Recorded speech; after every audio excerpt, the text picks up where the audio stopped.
Raidieraksts Drošinātājs. Hello, Brad. Hello, how are you today? Great. First of all, just please introduce yourself, your mission, what you do in Ukraine, and what is the organization you have founded. Yes, I just want to thank you for having us on today. My name is Bradley, I call ourselves Crawford. We run the Tactical Combat Advisory Group here in Ukraine. Our mission is to train and advise Ukrainian soldiers. We've been working here in 2022, and we've pretty much stayed the entire time. Our main mission is to work with battle brigades, training centers, and other units inside Ukraine as unpaid volunteers, help the Ukrainian military better train, use tactics, techniques, and procedures, train instructors, and other types of things that help Ukraine's combat power and combat capabilities. What is your background that lets you do this kind of work? I spent almost 2 decades. I retired out of the United States Army. After I retired, I did tactical training with like law enforcement and some military organizations in the States. But during my time in the United States Army, I was a infantryman for a good percentage of my time. I spent 4 years as an instructor in some of the most established instructor posts. I was a senior instructor at the National Training Center in Fort Irwin, California. I was also a senior instructor at the Joint Readiness Training Center at Fort Polk, Louisiana. And those are all national level training centers for the United States Army. During that time, those 4 years, I pretty much worked with every combat brigade and division in the United States Army. I was an observer, controller, trainer. That's what they call us. We actually are embedded when these guys do brigade level exercises. And what we do is we actually assist and provide feedback, after action reviews and all that stuff to make them more combat capable and ready to go. I also trained and advised many militaries during my time. I was a what they call a combat advisor. Worked with one of the first security force assistance brigade type elements that actually created the organization. And what we do is we actually provide advisory assistance to foreign militaries. So normally how we would do that is we'd work in an 8 to 12 man team. We would go somewhere around the world, link up with an army. Maybe they have a battalion or a brigade. Maybe they were testing special equipment, the mission, of course, but we would advise, liaise, and assist those individuals and, provide, combat assistance. So I have a pretty big background in working with foreign forces and also instructing personnel, and been doing it for a long time. On your Twitter, I can read that you have been a combat advisor in Iraq, Middle East, Africa, Asia. Was that during the time when you were in U.S. military or after you retired? That was during the time when I was actually in the U.S. military. We worked with all kinds of units. Just a couple of units I could talk about. When we were in Iraq, we worked with the Iraqi Civil Defense Corps, which was the restart of the Iraqi army after the war, 2003. In my time in Africa, I worked with a lot of different foreign armies there. We worked with the Ethiopian, Kenyan, Djiboutian armies. I was a liaison, our task force command, and I actually worked with the French Foreign Legion. It's just a direct liaison between them and our forces. So yes, I've done a little bit of work around the world, advising and assisting other armies as well. Is Ukraine the first place where you have advised after you left the U.S. Army? Yes. What happened with Ukraine is I seen what was going on after the initial invasion, and I wasn't very happy about what was going on with the political situation to impede on Ukrainian territory and just do a lot of things that they were doing. And I said to myself, well, I have a lot of experience and I have a lot of training and I can actually come over here and help these people. And that's what I decided to do. So it was a couple of weeks after the invasion started, I came over and I initially linked up with the Foreign Legion. I was going to go out there and work with them. And then some of the folks, here in Ukraine knew about my training ability and, all of the specialized training that I had working with foreign armies. And I was actually brought in on a kind of a special project for mobilization. And I assisted with that.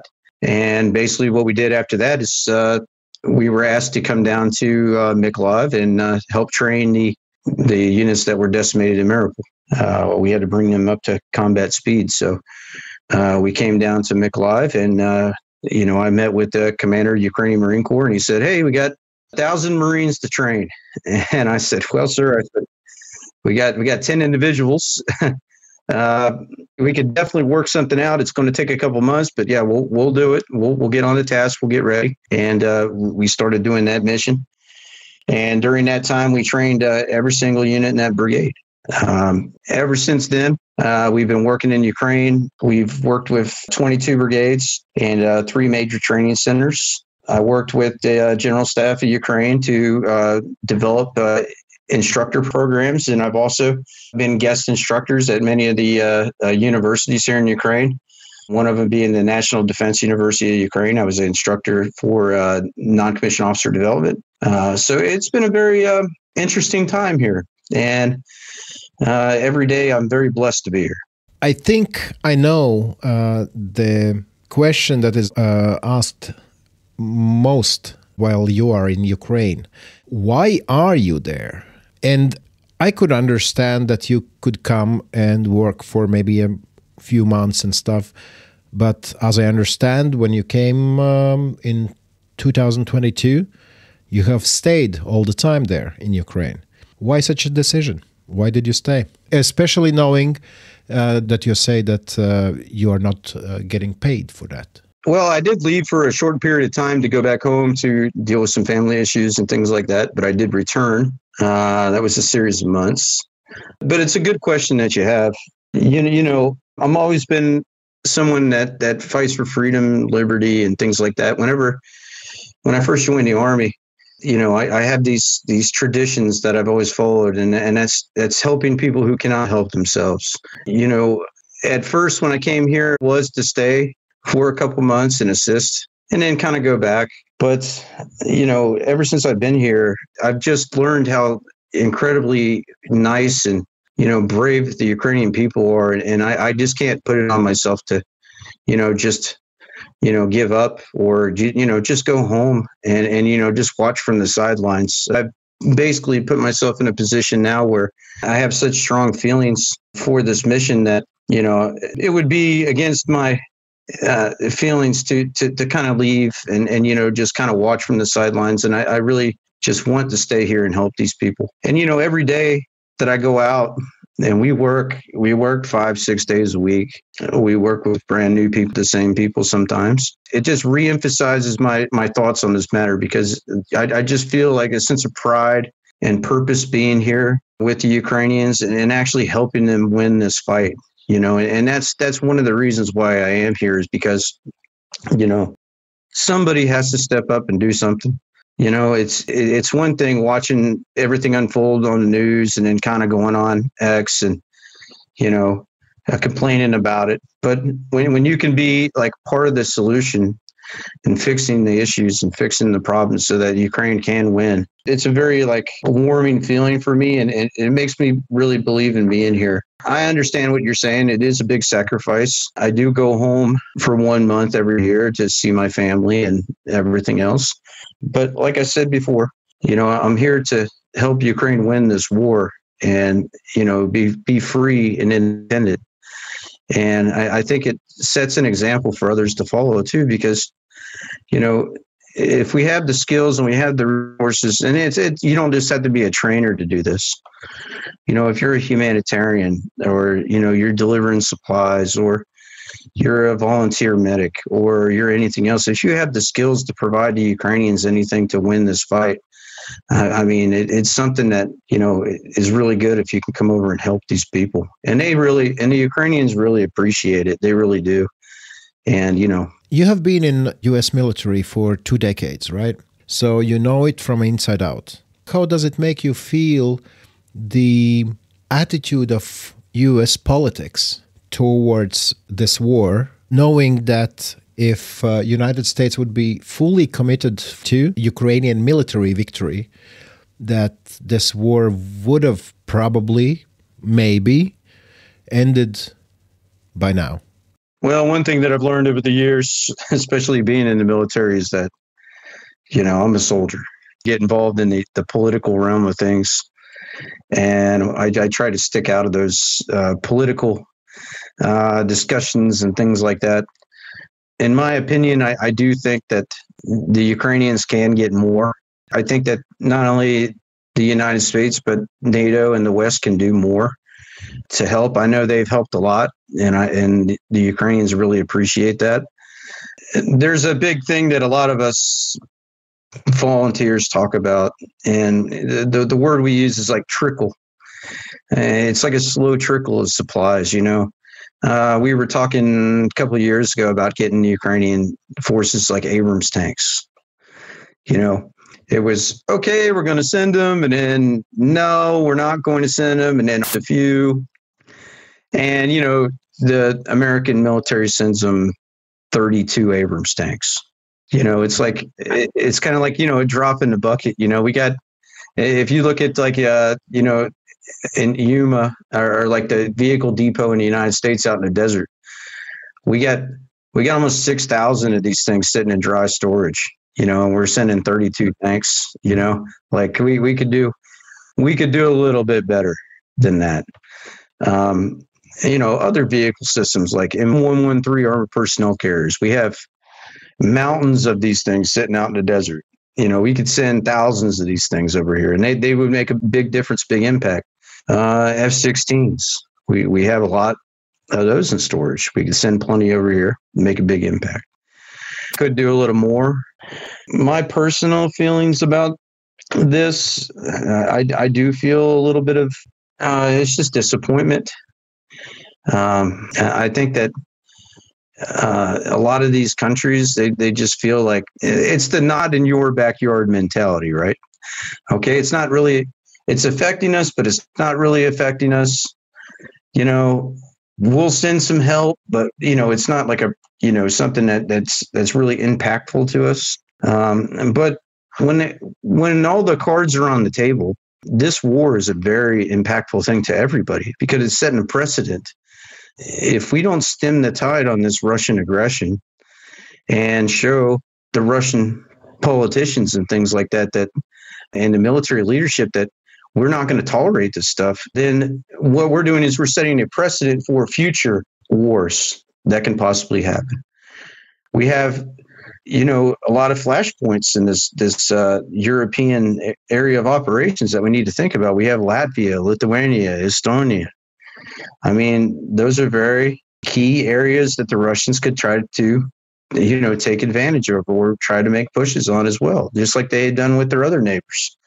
So I just feel that we need to take a little more serious tone, inflection, and kind of a stance on this situation and kind of tell, you know, Russia or any other world that would try to do this with any other country that this is not tolerated behavior anymore. We live in 2025. We're not living in 1939 where, you know, a country could just go into another country and just invade and then just declare war. This is a very serious situation and we need to deal with it that way. How would you describe the role of foreign military guys' place in this whole war on the Ukrainian side? How many of you are there, and what impact do you have on the readiness of Ukrainian army to fight against the invaders? I don't know the exact numbers, and even if I did, I really wouldn't say that on a radio, of course. But I would look at it this way: every single one of these guys that comes over here is a force multiplier. They bring their experience, their wisdom, their skills here to Ukraine. You have some guys who provide the frontline fight; they're up there doing their thing. You got some guys that are providing assistance, like me. We got some guys that are providing humanitarian aid, delivering combat supplies, medical supplies to the front lines. You got some people that are providing humanitarian supplies, doing evacuation of civilians. You got guys and gals that work in food kitchens. Everybody has a part here.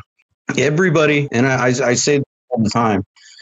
All of us foreign people over here that are fighting for the Ukraine's fight. And I say fighting because everybody here is fighting. They're doing something. is just as important as everybody else. And the Ukrainians really appreciate our assistance in being here with them and supporting them. And I think it's a valuable addition to the Ukrainian defense because, they're not only providing all these skills and experience, you have people, and I include these people too on the fight. You have people on X that are fighting disinformation. You have people that are doing donations and fundraisers. Units out here, they ask for fundraisers all the time because they need specialized pieces of equipment that they can't get through government funding. And a lot of people on the internet answer the call and do a very good job providing assistance for the Ukrainians. So I feel that to end your question here, all these foreign volunteers that are here or people that are fighting under contract or all the other categories that I talked about are vitally important to the mission of Ukraine and its defense. So let's talk about your work and the work of Tactical Combat Advisory Group. What exactly do you teach the Ukrainian Army? Our mission is to work with the combat brigades. We work with the training centers. Depending on what the mission would be, if we're working with the combat brigades, normally what we do is we provide specialized training, urban warfare training, trench warfare, woodland combat, infantry task and drills, anything from company, platoon, company, battalion, brigade level, command and control operations, all these things. When we go to these combat brigades, what we do is I usually meet with the commander, the unit, and I'll go meet with him, and basically I'll just bring him what we call I call it a buffet list, but it's just that we're specialized to train with. And literally what I'll tell him is, I would like to just be with your guys for about a week, observe what's going on, take notes, all these kind of things. And then what I'd like to do is come back to you in a week with my observations. And what we do is we'll just have a second meeting, and I'll just tell him everything I've seen and what I recommend we train on. And basically he lets me know exactly what he wants us to do. And then we start work. Our primary focus right now, we used to do a lot more training with infantry platoons and companies. But our primary focus right now is to train instructors. Our main mission, training instructors, is very important because with instructors, every Ukrainian instructor that we train, maybe 2 months, they'll train about 100 Ukrainian soldiers themselves. So it's a replicatable thing. It's taking our experience and our wisdom and our education, teaching a Ukrainian soldier how to be a good combat instructor, and then him, teaching others. So it's like a series of replication with combat power. But we primarily now are training instructors and doing it at a pretty quick rate. On average, every month, we're looking at about maybe 50 to 100 instructors. It's training an instructor is not something you can do in a day. It takes a long period of time, maybe a couple of weeks. So when we get a big batch of instructors, we have to spend quality time with them, train them, and then kind of put them in the fold, training other guys as well. But that's what I'm saying. We do instructor training with that. And basically we just provide the commander with a tool to assist him with building the combat power and the capability of his combat unit. So that, in a nutshell, that's what we do with our team here, sir. Right. But I'm imagining that Ukrainian army has its own system, how you train instructors. They have their own teachers, let's say, instructors of instructors. Where do you fit in that bigger picture? Yes, of course. Yeah, I've actually attended the full instructor training course for the Ukrainian military. We spent a couple of weeks with those guys, and I learned everything about their system, how they do periods of instruction, how they train their guys, how they use their manuals for, finding information, building classes, these kind of things. We kind of fall in tandem with that. Sometimes units have some very particular missions and timeline, and they can't send these guys to instructor school. It takes a long period of time. So what we will do is come down and give them a 2-week course, 3-week course. All right. Just something to get them in the mix and train up the instructors that can't be trained quickly or at these actual training centers. But basically what we do provide when we do that is we're taking a lot of guys that a lot of the instructors for the Ukrainian army are guys that have returned from the front line, that have a little bit of experience. They're already very good. They have a very good fundamental understanding of like how the battlefield works and everything else. They just need that fine-tuned kind of refinement about like, how to talk to students, like developing training plans, working with time management for training. The one important thing that I always say is at the end of every training, it's very important, doing what we call after action reviews with the students so they understand what they did right, what they did wrong, things they need to fix, and have key takeaways from that. There's a formal process of doing that AAR, and that's what we do. We kind of provide that. I guess you would say it's kind of like a bridge in the middle of both, if you get what I'm saying. We're definitely not doing it to our own. We do everything to the Ukrainian standard. We do not make up our own stuff and then, teach them stuff and we actually do it to the Ukrainian standard. So that might be a good way of explaining that to you, sir. Sure. But how does it work? Who finds whom? Do you propose that you could, help out some unit, or the unit finds you? It could be both ways, but now usually I have a calendar, and my calendar is pretty full for the next couple of months, and I have to actually book units. So a unit will give me a call and they'll be like, "Hey, could you please come out and help us?" And I say, "Yeah, sure." But unfortunately, I have this unit in front of you right now. But when I get done with this unit, we can book you in to be the next unit. That works like that sometimes, and usually that's about 75% of the time. There'll be another percentage of time when we'll get contacted by somebody and they will ask us specifically to work with a certain unit, and we will, honor that request and go out there. We've done that a couple of times as well. So that's usually how that goes, sir. So do you go out to the units? Does it mean you go near the front line, or is it in the rear, all the training? Normally, most of our training is done on what we call, I believe, what we call the second line. When we go out to the battle brigades have their own training center, and they're a lot closer to the front lines. They're within 25 kilometers most times from the front lines, maybe a little more, maybe 30 kilometers. Most of the time when we do activities or work with these units, except if we're working at a training center, like a training center, those ones are a little farther back. I'm not going to go into details about that, but we are a lot closer to what they call the forward areas. So we have to be very careful about what we do. That's why operational security for us is paramount importance.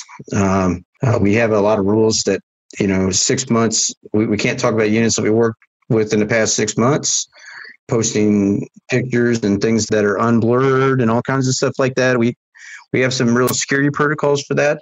And, we can't have our phones on. So yes, we do work. We do work in some austere conditions sometimes.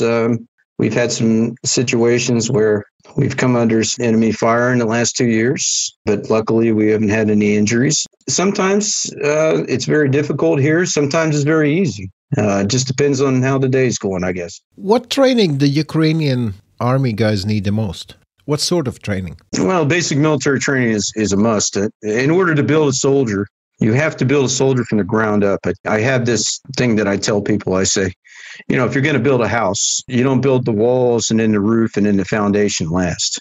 You have to build the foundation first. To be a good soldier, you have to have those foundational disciplines and the basics. Those are very important. When they go out to, and usually in the training centers, they'll do that. Battle brigades, that's when they start doing the more advanced things. They start like bringing in, all the other advanced tasks, infantry combat tasks, things like that. But it's all important. Everything that we train these guys is important. Everything from holding the weapon correctly, firing a weapon, to doing reactive contact against the enemy force, to doing ambushes, to doing all these things that we teach them. Everything is vitally important. But the main thing that we're focusing on now, of course, is drone warfare, teaching them how to counter these drone threats, and also psychological warfare is very important. You have to have a good mental psyche when you get into these combat. It's one of the things that is being taught now, or it's being put into these training systems, which I think is very important as well. But if you say that you are going near the front line, that means that you are training soldiers who already have some battle experience. Do I understand correctly that some of them, they don't have the basics there, that they haven't have this foundation you're talking about?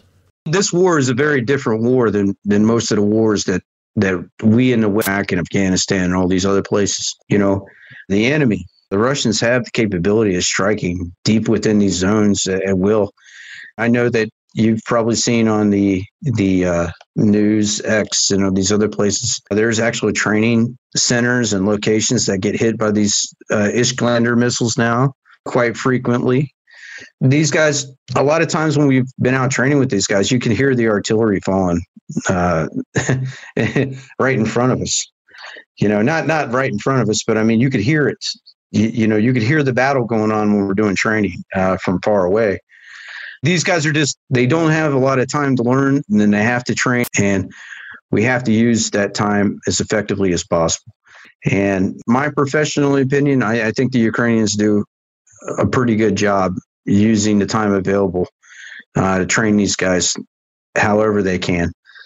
Of course, more time would be better, but in a time of war, it's very difficult to even, crunch in a couple more days or maybe an extra week. It's something that's out of our sphere of control, I guess you can say.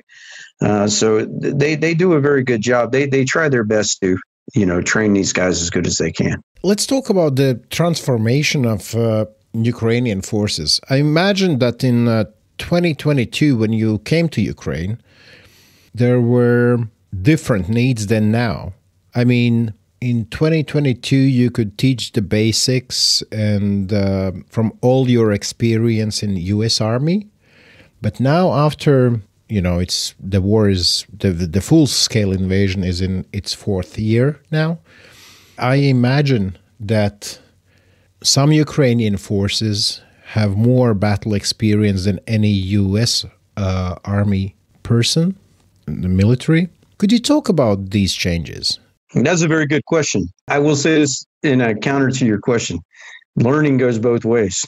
So I've been here for 3 years, and, I've been learning as much as I can, too. We work with our Ukrainian counterparts, and basically I've learned some things like, trench warfare, for instance. I've pretty much thrown away the NATO playbook on that one. And I've taken everything I've learned from my Ukrainian counterparts with our training classes and turned that into a system training. For us, one of the things we do, we advise, assist, and train. So part of advising is understanding your counterpart. So when I'm out there with these guys and we're out there training, I have a green book. That's what I call it, a screen book, but it's a big book, steno notebook with the pen, just old school technology. And what I'll do is when I'm out there and my team's out there training with these guys, if I see some new tactics, techniques, or procedures that is being used on the battlefield, I'll write all that stuff down and I'll talk to the instructors about it. And I'll be like, hey, talk me through what you're doing here so I can see what you're doing because I want to learn this. The trench warfare is just one. We've basically taken every single aspect of our training program, and every 90 days, what we do is we do what we call an administrative pause, and we go through all these notes and information that we've received from our Ukrainian counterparts, and we look at our own training programs, and we bring all this new information into it, and we revise these things. So every 90 days, we get basically a new revision for our training program. And we're training things differently based on the experience from our Ukrainian counterparts the tactics, techniques, and procedures that the enemy's using, because that changes every 90 days. That's the beauty of kind of what we do here with our organization is we're not training textbook tasks out of a NATO manual. Working hand in hand with our Ukrainian counterparts and we're learning every day with them, and we're teaching what they teach us as well. So before, when I came here, just to answer your first question, yeah, we were teaching basic military stuff. I was teaching react to contact, break contact, these kind of things. And then basically, that's what I'm trying to tell you. That's what the evolution kind of happened. We started understanding like, okay, this war is going to go on for a long time, and we need to adapt accordingly to the war. And we need to figure out exactly what's going on out there on the battlefield and talk to our Ukrainian allies and partners and counterparts and figure out how our training plans are matching to theirs. And that's kind of how we got to that evolution of thinking and process. So, would you say is the Ukrainian army the best army in Europe at the moment? I would say the Ukrainian army is, yes, combat experience wise, yes, of course, and also adaptability. People don't really think about this with combat operations. The Ukrainians are very adaptable, agile. They can come across kind of any situation that they'll find themselves in, and just think of an unconventional way, I guess you can say, to kind of pull themselves out of it, or like to fix a problem. I don't see that kind of flexibility in a lot of the Western or NATO forces out in the West. Things out there are very bureaucratic. For NATO to, or let's say United States to get a new combat vehicle. I mean, this takes 15 years for this to happen. I mean, look at what the Ukrainians have done with missile technology in the last 3 years. Now they have their own ballistic missile, Flamingo missile, something like that. If they would develop that in the United States, it would take 10 years of political process, 5 years of contracting, and maybe another 5 years of development. The Ukrainian army is definitely good on that end, and also on the morale side. Now, I know this can be looked at one way or another. I know people hear things on the internet and all that stuff, but I will tell you one thing. With the people that I work with, I can tell you these people are here for the long haul and here for this fight, and they care about their country, and they want to win this war, and they want this war to be over, but they want it to be over in favorable terms for Ukraine. And they are very motivated individuals in this respect. And these three things, I think, are probably the three key pillars that make Ukraine that absolute military that has the best experience and all these other things out of all these other armies in NATO. Because, let's talk about one more thing, drone technology. In NATO and the Western countries, we're still at generation 2 of reconnaissance drones. Have any offensive drones whatsoever?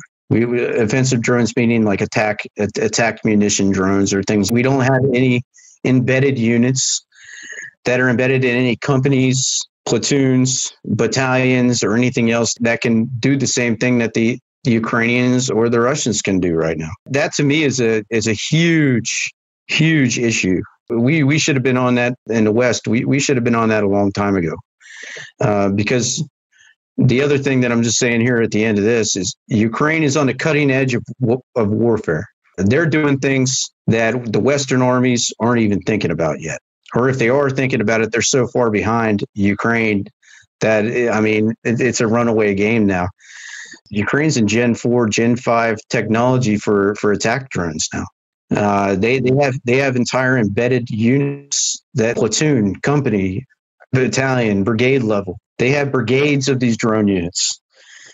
So when you think about all four of those pillars that I just talked about, Ukraine is definitely in the forefront of not only military development, but they are a very experienced army in Europe. You've said that modern battlefield has changed forever, but it means that also you have had to learn things, right? What would be those things that you have learned and you think those are the most important ones? When this war first started, we were still talking about maneuver warfare. We were talking about tanks, armored vehicles.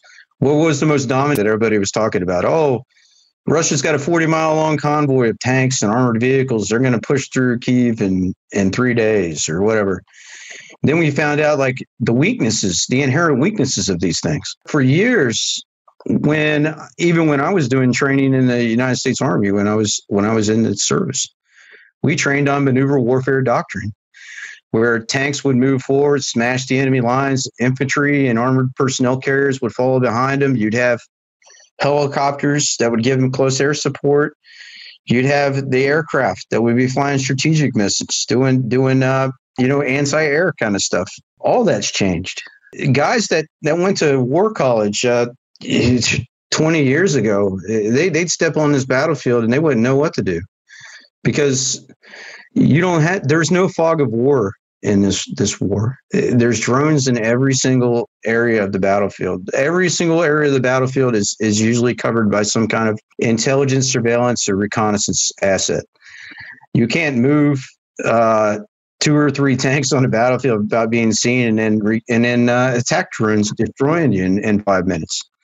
If we would use that kind of maneuver warfare doctrine here in Ukraine, let's say NATO units got pushed into this, they would learn really fast, like how much the war has changed, because they would do their standard deal. They'd just put the platoon online, 4 vehicles, 50 meters spread, just push them through the battle zone. And next thing you know, you lose 1 vehicle. They don't even know where it came from. Now they lost the second one, they lost the third one, and it's just a crew, 3 or 4 guys that's sitting in a trench putting these drones up in the air. So the one thing to answer your question here is the battlefield has changed on many factors, but the main reason why the battlefield has changed is because of the evolution of technology.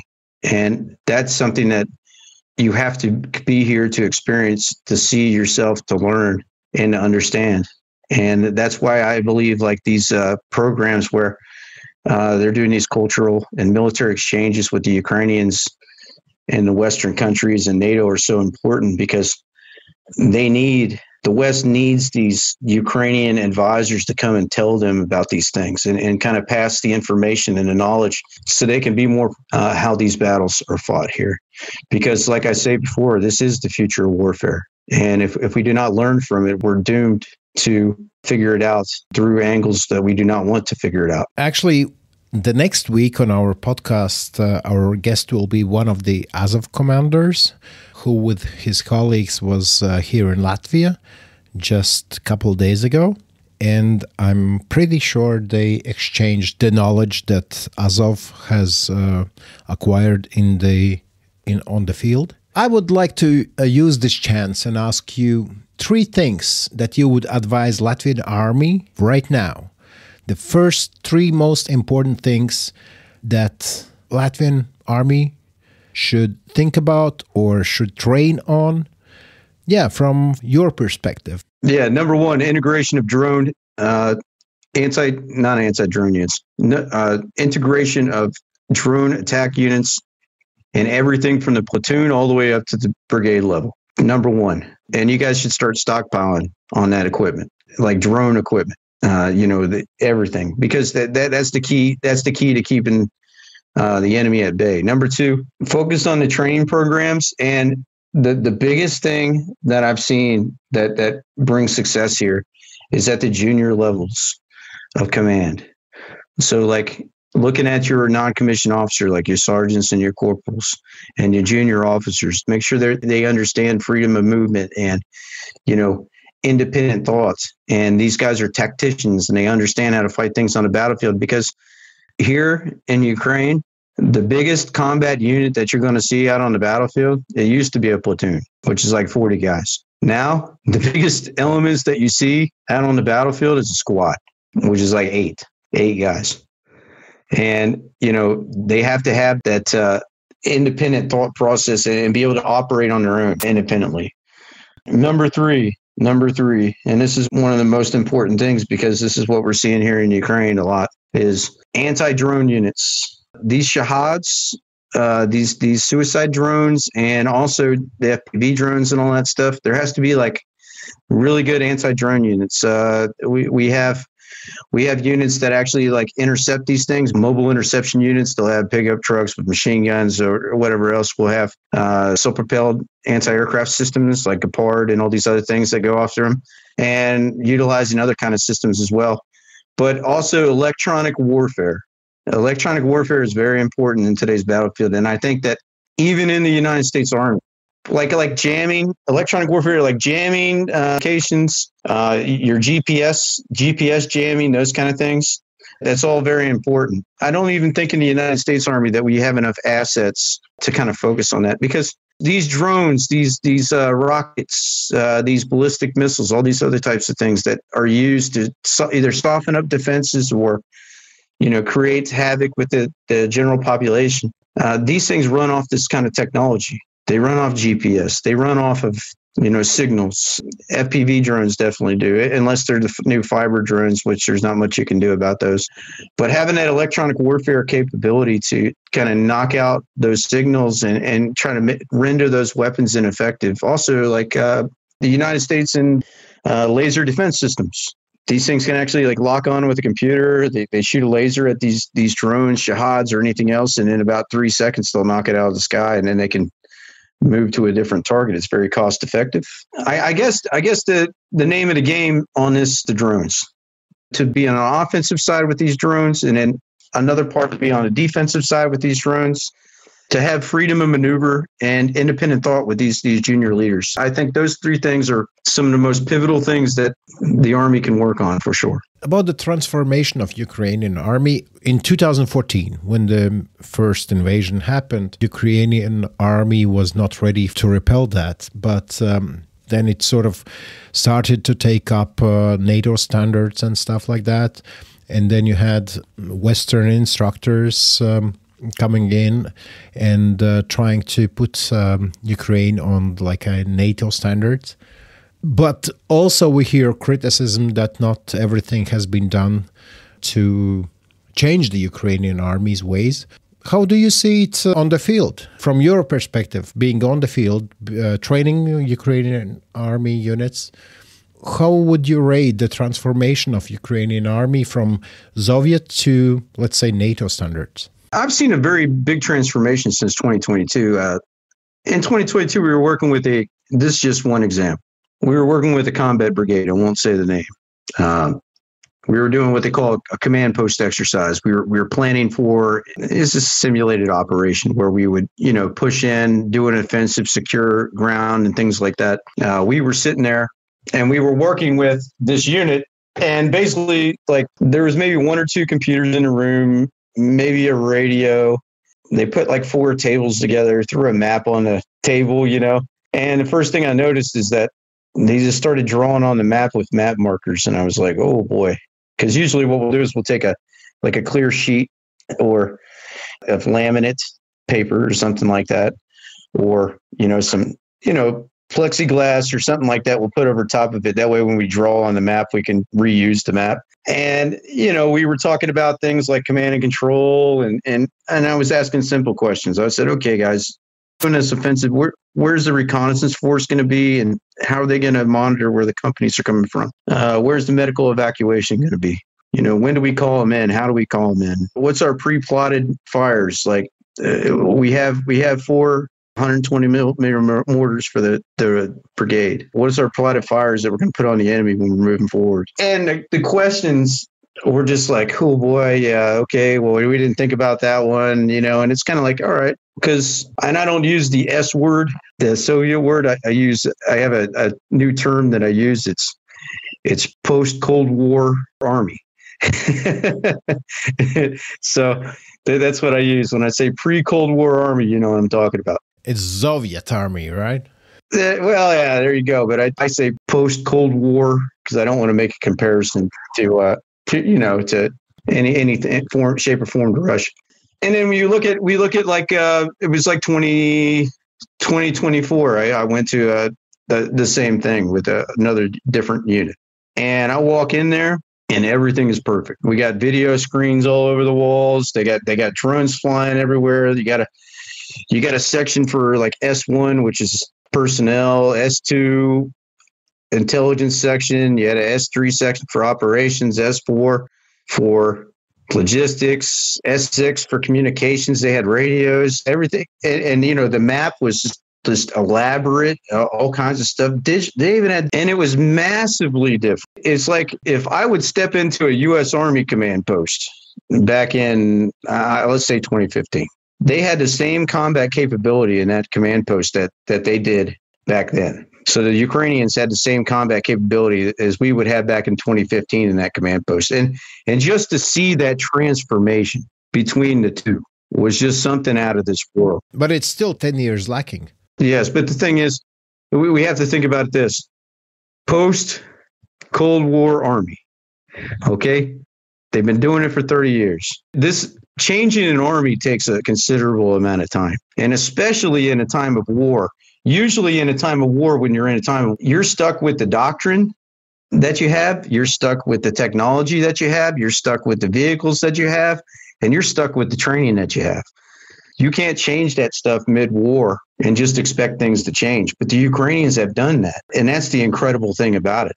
Just to kind of say that I think probably some of the people who would say, well, it's not happening, or maybe it's happening a little slow, it's going to take some time. They want to change. And there's another factor to this as well. These younger officers that are learning these things right now, these captains, these majors, maybe some of these younger lieutenant colonels and stuff like that, here in about 10 or 15 years, they're going to be like the command units, and they're going to bring all of this new kind of age, kind of feel of things up the ranks. And once they get up to that spot, it's really going to accelerate a lot of that stuff. And that's why I'm saying it's going to take a little bit of time. There are some post-Cold War Army things that get a little bit of pushback sometimes. That's pretty obvious. But like I said before, I would just wait a little bit, and I think everything will be just fine. I hate to ask this question, but my listeners would probably not understand if I will not ask this question. What's your take on how the war will stop or end? It's going to go on for quite a long time. The Ukrainians want to take control of the lands that they've had before, and they will not accept any deal, and at least in my opinion, that would compromise or take away any of those Ukrainian territories. And I don't know, and this isn't really my wheelhouse or my department, but I do know this. I know the Ukrainians have the will to fight, and I know they'll continue fighting. And, there's one way we can have peace in the next minute. The Russians can, Ukraine, when they leave, we can declare peace and this thing can be over.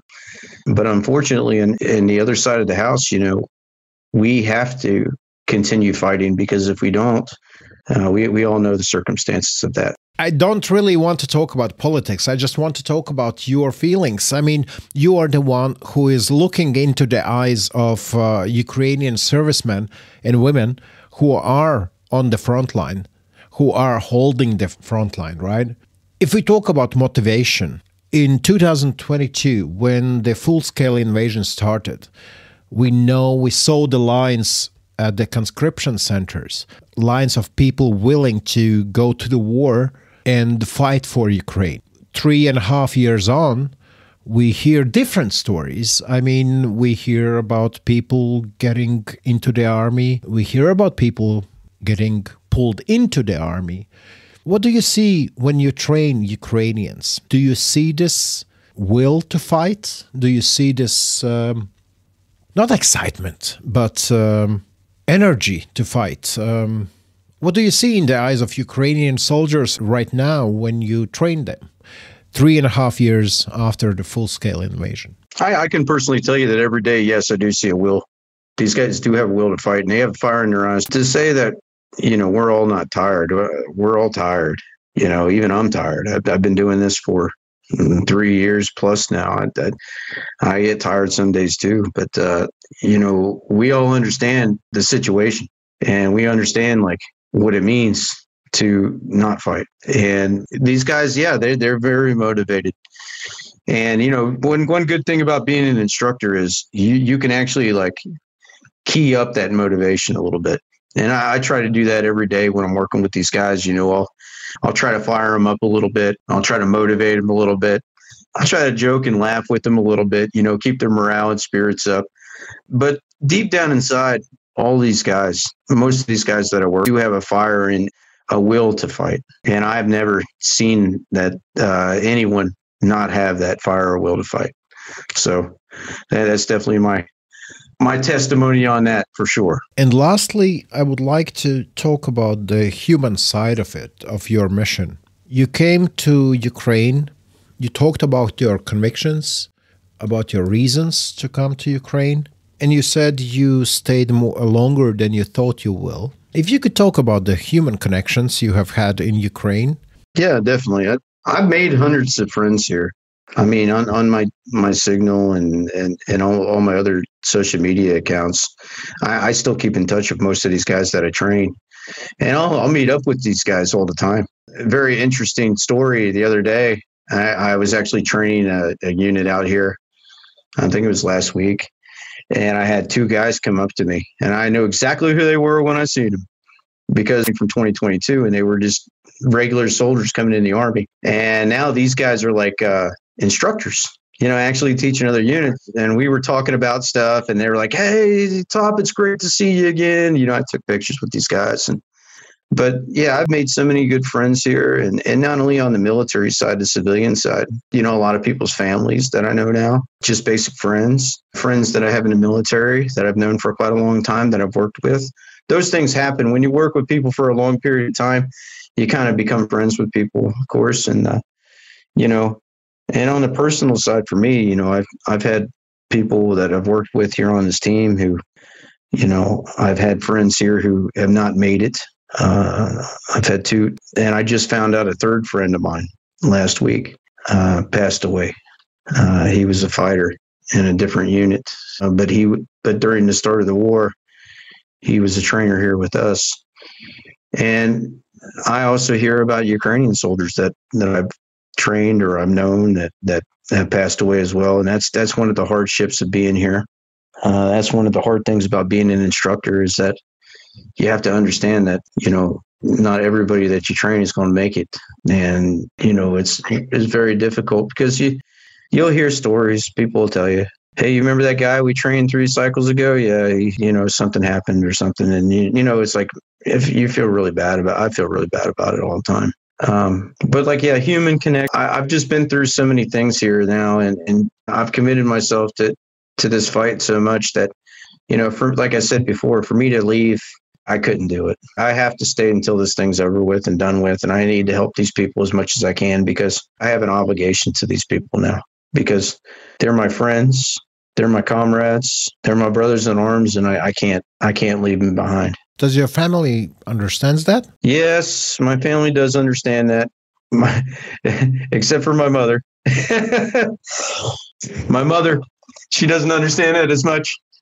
But we still see eye to eye on things. But yeah, my family does understand. And when I come home, I come home for a month every year. I see my family. They're all very proud of what I'm doing here. And they just sent me a care package a little while ago with some things from back home, some good food and stuff like that. So I appreciated that. Thanks a lot, Grandma, if you're listening. But yeah, I mean, my family definitely appreciates me, and they appreciate what I'm doing here as well. You talked about people that lost their lives on the battlefield that you trained, but I imagine there should be some stories where you are being thanked for the instructions you gave that probably saved some lives. Yes, it was a couple of months ago. I had a soldier. He was a platoon leader at a training center, and I seen him. He come up to me, and we had a long discussion about things. He was fighting in an area down on the front, and he returned back from a mission. He got lightly wounded, and they sent him to the training unit. And when he see me, like his face lit up. He was so happy to see me and all that stuff. And he told me, he said, most of the guys that you train in a platoon, they're still alive. I got lightly wounded, but he told this to me clear as day. He said, you guys provided some of the best training we had. And, if we wouldn't have got that training, I don't know if a lot of these guys would have made it.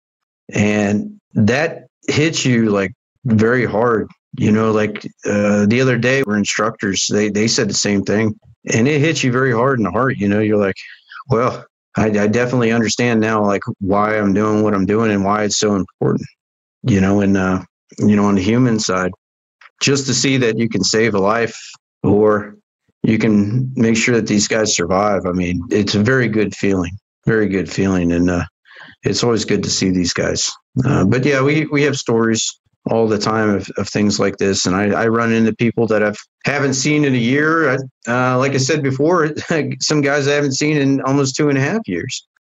So yeah, it's a very interesting experience here. And I bet your experience in Ukraine has made you a much better instructor. Is that true? Yes, definitely. And the one thing about being an instructor and also a combat advisor is that you just have to have an open mind. Sometimes, like I tell these guys, I say, hey, I definitely don't know everything, but, I'm going to work to find out things or make things better or, like, how do you guys do things? Yeah, I mean, 100% of the way, like this has definitely made me a better instructor and also a better person in life. I believe the life experiences that I've had here have really shown me that, like, the things that we take for granted, the little things, are so important. Time is so important. And, sometimes we go about our daily lives that like, all the things that we have in life are special. And I think that's one thing that being here in Ukraine that I've kind of learned is that life is special. And, I think it's been a very good experience for me to be here. And I appreciate God letting me be here every day. It's a blessing. All right. Thank you, Brad. Well, thank you very much. It's great to be on today. I appreciate you having me on. Raidieraksts Drošinātājs.